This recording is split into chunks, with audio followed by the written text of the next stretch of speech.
What happens when the most respected rapper of a generation doesn't just speak about racism, power, and inequality, but also exposes his own contradictions? Kendrick Lamar doesn't need drug scandals or luxury excesses to stir controversy. His controversies are born from something far more dangerous: identity, race, gender, and the power of music. Is he a brave prophet or an artist playing with fire? My sentiments, exactly. I remember watching this years ago as a kid, and when are we gonna understand that we are put on earth to love? That's all it's about. Everybody wanna figure out how complicated life is and break it down. This is what I truly think. I really think that it's gonna keep going on. War gonna keep going on, frustration gonna keep going on, anger gonna keep going on, till we finally go back down to the simplest word. Kendrick Lamar is not just a rapper. He is a cultural phenomenon that has divided opinions around the world. His songs have been hailed as anthems of social justice, but they've also sparked accusations of hypocrisy, misogyny, and even transphobia. How can one artist be considered the prophet of hip-hop while also being criticized for exposing his own contradictions? Today we dive into the most explosive controversies surrounding Kendrick Lamar. And I assure you, some revelations will make you question everything you thought you knew about him. In 2015, Kendrick Lamar released one of the most controversial songs of his career, "The Blacker the Berry." From the very first verse, he made it clear that he would not stay silent about what he felt. He denounced racism in the United States, discrimination against the African American community, and police violence. But what no one expected was the brutal twist at the end of the song. Kendrick asked how he could cry for Trayvon Martin, a young man murdered in a case that shocked the nation, while on the streets of his own neighborhood, black men were killing each other. The word he used to describe himself was devastating: hypocrite. The reaction was immediate. Some celebrated him as a brave voice daring to say the uncomfortable truth that no one wanted to acknowledge. Others harshly criticized him, accusing him of victim blaming and of diverting attention away from what really mattered: systemic racism in the United States. Was Kendrick a messenger of conscience, or had he fallen into the trap of blaming his own people? At that moment, Kendrick stopped being just a rapper. He became a symbol of contradiction. His words were analyzed in universities, in the media, and even in political debates. And here arises the big question: how much can an artist bear the weight of an entire community? Imagine millions of people expecting you to be the voice of their pain. Would you speak without filters, or stay silent to avoid judgment? What do you think? Did Kendrick say what many were keeping silent, or did he cross the line by blaming his own people?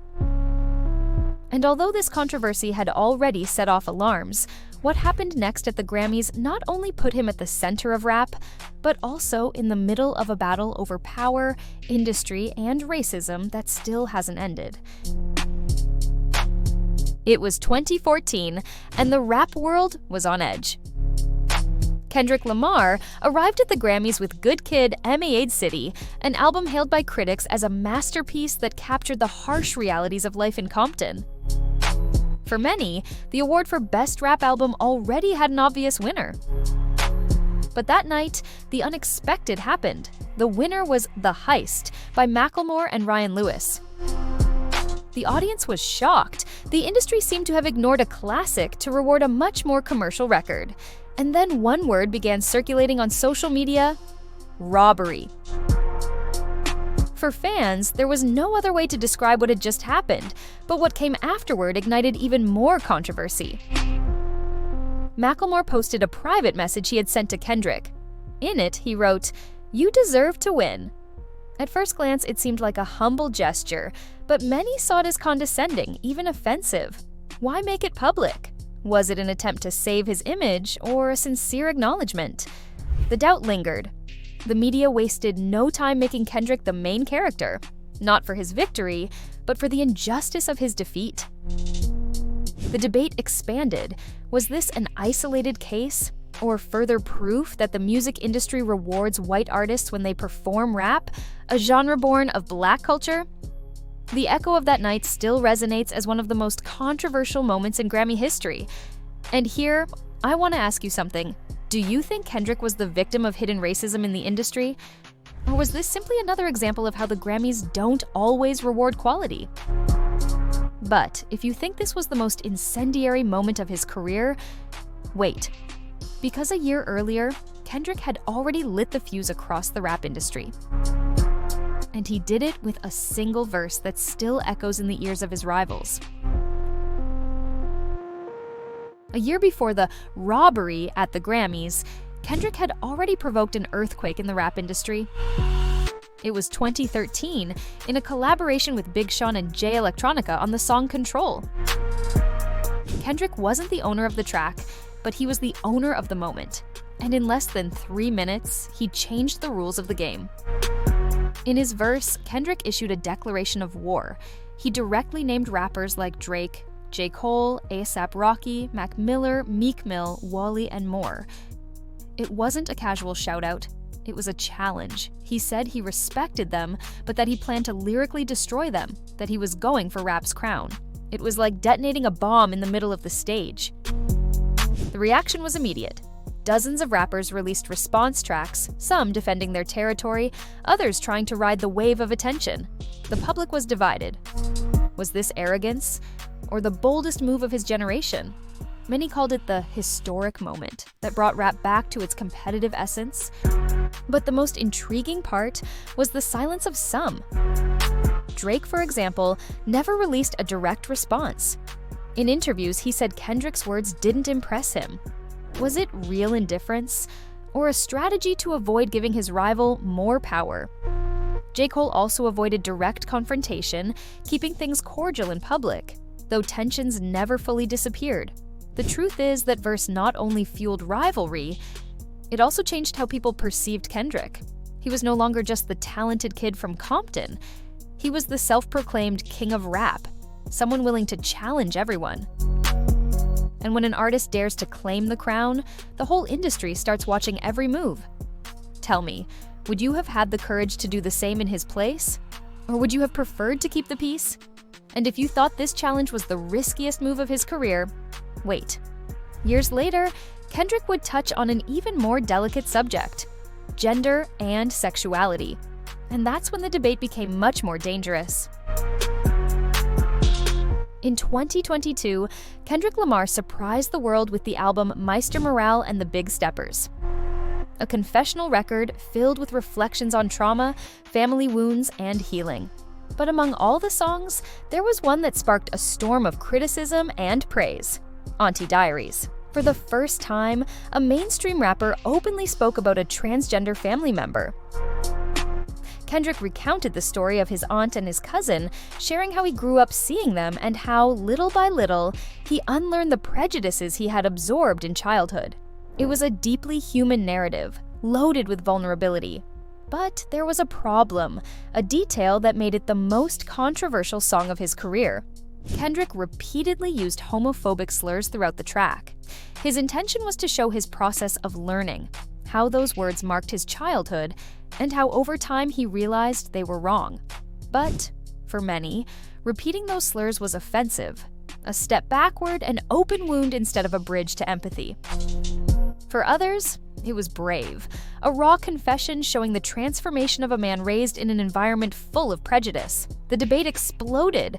Was Kendrick an ally, or was he exploiting his family's intimacy to gain points in the social conversation? Some saw it as a historic gesture within rap, a genre that rarely touches such issues.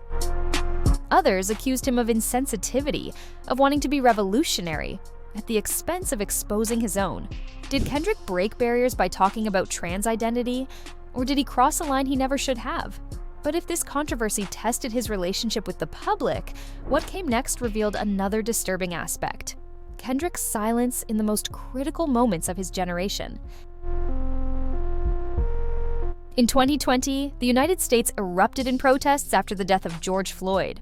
Millions took to the streets demanding justice, and the most influential artists used their platforms to speak out. Everyone was waiting for one voice in particular: Kendrick Lamar. His song All Right had been adopted as an anthem by the Black Lives Matter movement, chanted in marches and used as a cry of resistance. But when the world needed him, Kendrick stayed silent. There were no social media posts, no statements, no inspiring messages. The rapper who had spoken so harshly about racism in The Black or the Berry and had offered hope in All Right disappeared from the public debate. And for many, that was incomprehensible. Some defended him. They said his silence was consistent, that Kendrick never sought media attention, and that he was present in the streets, marching like any other citizen. Others, however, accused him of cowardice, elitism, of failing a community that had put him on a pedestal as their most powerful voice. The question kept repeating, what does it mean to be a prophet if you stay silent in the moment of greatest need? And here lies the paradox surrounding Kendrick Lamar. His absence generated as much noise as his words, because sometimes the silence of someone so influential can echo louder than a speech. What about you? Do you think Kendrick did right by staying silent, showing he didn't need the spotlight? Or do you think he failed the millions who considered him their voice? But with or without words, the truth is that Kendrick Lamar became the center of attention. And here we arrive at the most shocking conclusion. Is Kendrick a genius who defies industry and society, or an artist trapped in his own contradictions? Throughout his career, Kendrick Lamar has done something that few artists achieve, turning his words into a battlefield. His songs are not just music, they are declarations of identity, race, gender, and power that spark debates all over the world. And the most surprising thing is that his biggest controversies don't come from excesses, drug scandals, or luxury. They come from ideas, from uncomfortable truths, from silences that echo, and from verses that divide opinions. Tell me, what do you think? Is Kendrick Lamar the most powerful voice of his generation, or an artist playing with fire by exposing himself with such rawness? Leave your answer in the comments. And if you want to discover more stories that have shaken the music industry, don't forget to subscribe, hit like, and turn on the notification bell, because what's coming will surprise you even more.